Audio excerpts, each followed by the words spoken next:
Добрый день! Я являюсь автором башкирских народных шапок, которые называются кулаксыны. Вот они. Они очень красивые и теплые. Эти шапки едут в Уфу.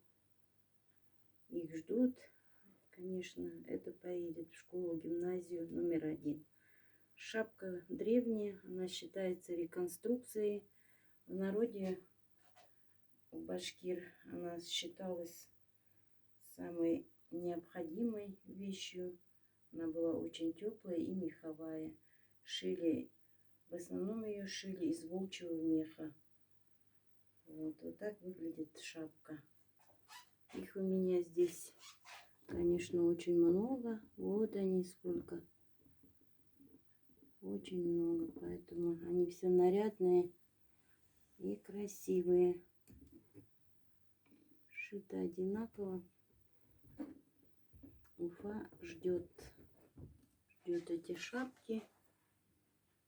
Старалась я почти 1,5 месяца. Ну, конечно, труд огромный. Мех здесь охотничий. Пришлось полировать и расчесывать мех, чтобы он был наиболее мягким и удобным в носке.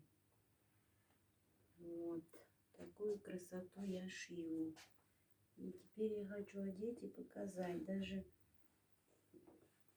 для женщин она красивая. Можно вот так одеть и пойти куда-нибудь. Вот. Такое видео красивое. Такая у меня красивая работа.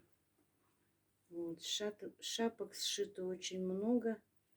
И все они разные. Это называется кулаксын.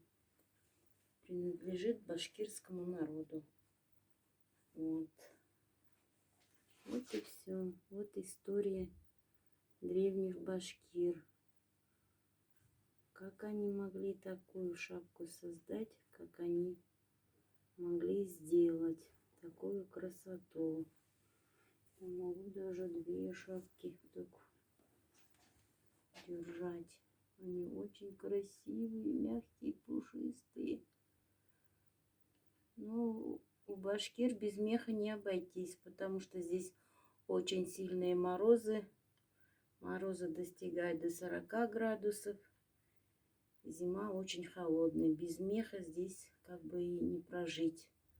Так что носите меховые шапки, а особенно башкирские. Такой схемы ни в одном народе нет. Я сама очень много изучила, но самые красивые шапки это башкирские